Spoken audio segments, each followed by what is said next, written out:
হজরত আদম আলাইসাল্লাম ও হাওয়া আলাইসাল্লামের পূর্ণ ঘটনা। আল্লাহ তাআলা যখন এই পৃথিবী সৃষ্টি করলেন, তখন তিনি ফেরেশতাদের বললেন, আমি পৃথিবীতে একজন প্রতিনিধি বা খলিফা সৃষ্টি করতে চাচ্ছি। ফেরেশতারা বললেন, হে আল্লাহ, আপনি কি এমন কাউকে সৃষ্টি করবেন যে পৃথিবীতে অশান্তি করবে ও রক্তপাত ঘটাবে?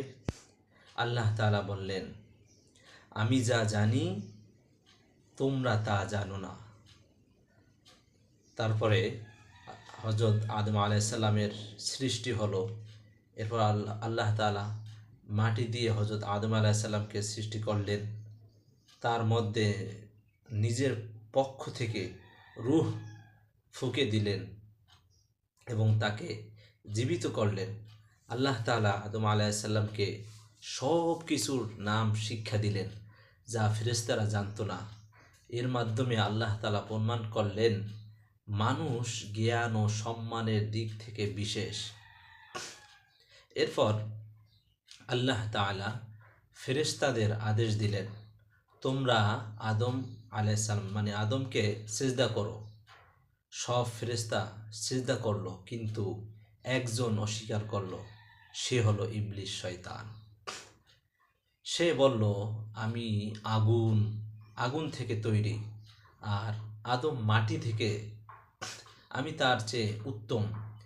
এই অহংকারের কারণে আল্লাহ তাআলা তাকে অভিশপ্ত করে জান্নাত থেকে বের করে দিলেন। তারপরে প্রতিশোধের শপথ নিল ইবলিস, শয়তান। বলল, হে আল্লাহ, আমি মানুষকে পথভ্রষ্ট করব, ডানে বামে সামনে পিছনে থেকে তাদের বিভ্রান্ত করব। আল্লাহ তাআলা বললেন, যারা তোমার অনুসরণ করবে তারা জাহান্নামে যাবে। হজরত আদম হাওয়া আলাইসাল্লামের কীভাবে সৃষ্টি হলো? আল্লাহ তাআলা আদম আলাইসাল্লামের স্বীকৃতি, আদম আলাইসাল্লামের হজরত আদম আলাইসাল্লামের একাকিত্ব দূর করতে তার পাঁজর থেকে হজরত হাওয়া আলাইসাল্লামকে সৃষ্টি করলেন। তাদের দুজনকে জান্নাতে বসবাসের সুযোগ দেওয়া হলো। আল্লাহ বললেন, তোমরা জান্নাতে থাকো, যা ইচ্ছা খাও, কিন্তু এই একটা গাছের কাছেও যেও না। শয়তানের কুমন্ত্রণা, শয়তান তাদের ধোঁকা দিতে শুরু করলো। সে বলল, এটা কিভাবে ধোঁকা দিল? এই গাছের ফল খেলে তোমরা অমর হয়ে যাবে। শয়তান ধোঁকা বলতেছে। ধীরে ধীরে সে তাদের প্রলুব্ধ করলো। আর এক সময় আদম আলাইসাল্লাম ও হাওয়া আলাইসাল্লাম সেই নিষিদ্ধ গাছের ফল খেয়ে ফেললেন।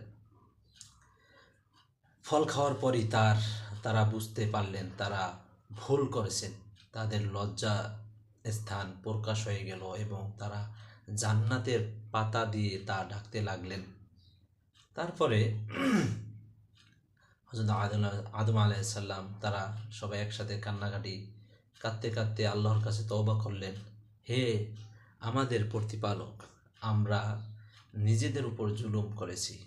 আপনি যদি আমাদের ক্ষমা না করেন তবে আমরা ক্ষতিগ্রস্তদের অন্তর্ভুক্ত হব। আল্লাহ তাআলা তাদের তওবা কবুল করলেন, কিন্তু তাদের পৃথিবীতে পাঠিয়ে দিলেন।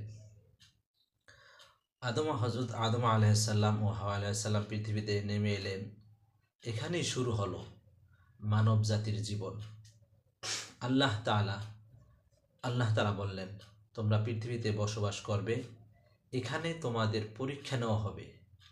আসলে আমরা এই ঘটনা থেকে কি শিক্ষা নিলাম? দেখেন, অহংকার মানুষের সবচেয়ে বড় শত্রু, ইবলিসের মতো আর কি। শয়তান সবসময় মানুষকে ভুল পথে নেওয়ার চেষ্টা করে। ভুল করলে, তওবা করলে আল্লাহ ক্ষমা করেন। পৃথিবী হলো পরীক্ষার জায়গা।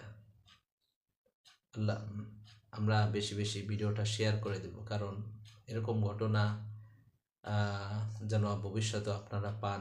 সেই হিসাবে ভিডিওটা একটু কষ্ট করে শেয়ার করে দেবেন, লাইক কমেন্ট শেয়ার করবেন ইনশাআল্লাহ।